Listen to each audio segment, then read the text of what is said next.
Breaking news out of the league meetings. Adam Schefter was there. Was a decision made on the Tush push? Yeah, Laura, they have tabled the discussion until the May meeting in Minneapolis, and that tells you everything about how much debate this topic is stirring across the league. This is no longer just a niche conversation.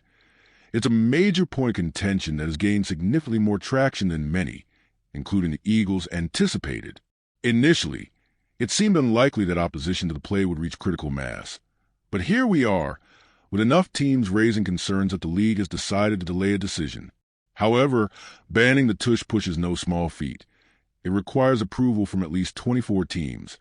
And at this moment, that support just isn't there. The NFL isn't rushing into this.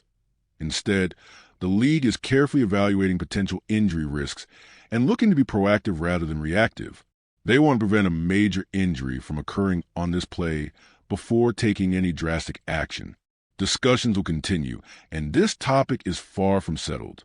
The wait for a definitive ruling on the Tush push goes on, but the numbers speak volumes. Over the past 3 seasons, ESPN has tracked Tush push attempts across the league, and the data is staggering. The Eagles and Bills alone have executed more of these plays than the rest of the NFL combined.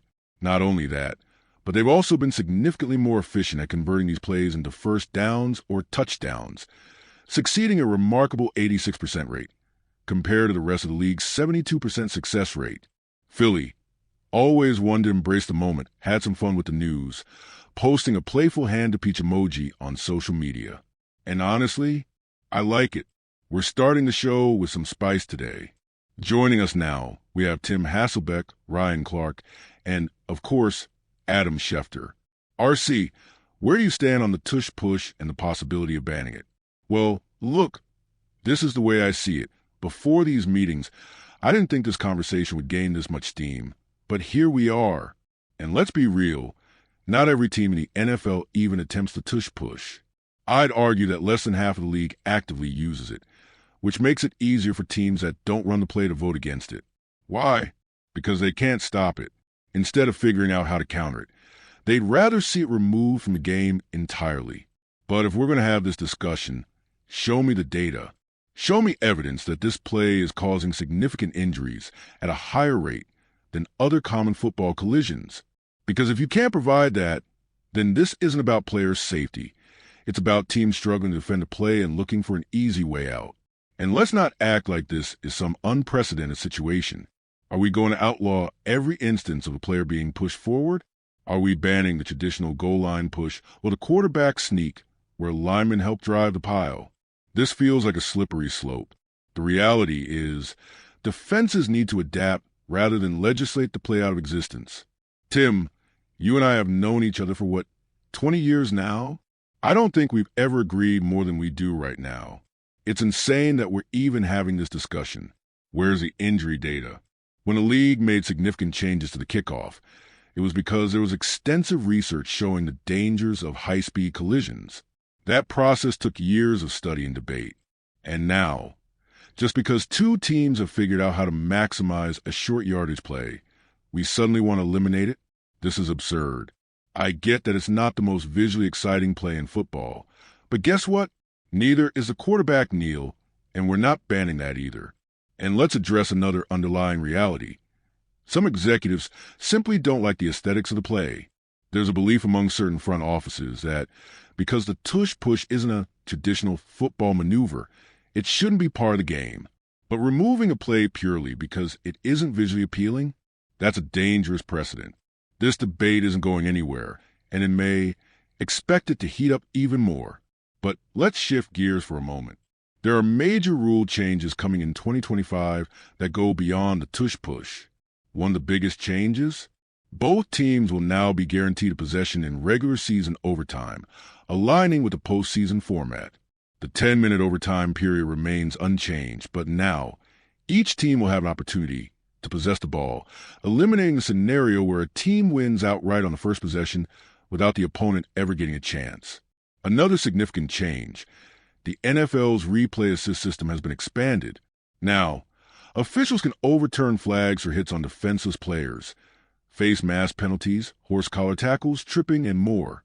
This marks a major shift toward increased officiating oversight and could have a substantial impact on key moments in games. Additionally, the league is adjusting special team strategy. The touchback spot on kickoffs is moving from the 30-yard line to the 35, a decision aimed at reducing high-impact collisions while still maintaining an incentive for returns. One proposal that didn't pass? The Lions attempt to eliminate automatic first downs for defensive holding or illegal contact. That rule remains unchanged for now.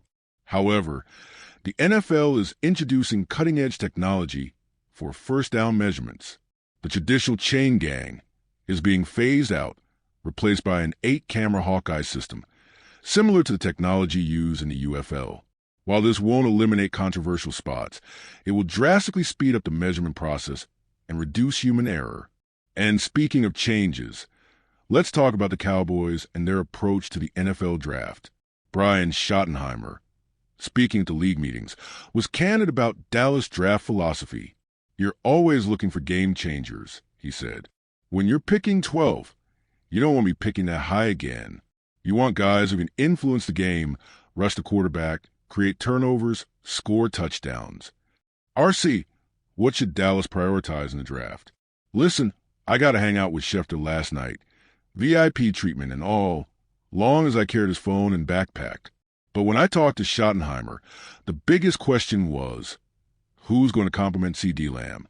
Who's the next dynamic playmaker for this offense? Last season, it felt like everything for Dallas was a struggle. Outside of Lamb and the occasional big play from Jake Ferguson, there wasn't a consistent game-breaking threat. The Cowboys need to add a speedy wide receiver who can serve as a legitimate number 2 option. Running back can be addressed later in the draft. Tim, what's your take? It's interesting because you look at their roster and see multiple areas they could target. Wide receiver? Absolutely. Running back? Even though they made moves in free agency, they still need more talent there. On defense, they need help at linebacker, defensive tackle, and another edge rusher. Dallas has a lot of gaps to fill, which usually means the team has a long way to go. That's why this pick has to be a difference maker, someone who can change the game.